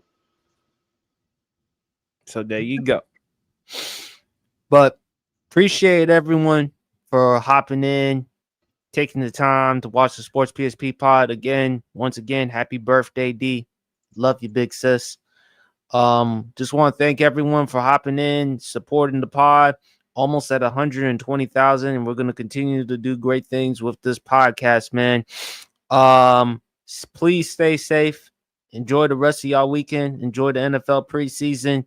And if you need someone to talk to during tough or difficult times, It's okay talking to a therapist. It's okay talking to a family member or a friend. Just take some time off to yourself as well, because you're nothing without your mental. And on that note, we is out. Peace.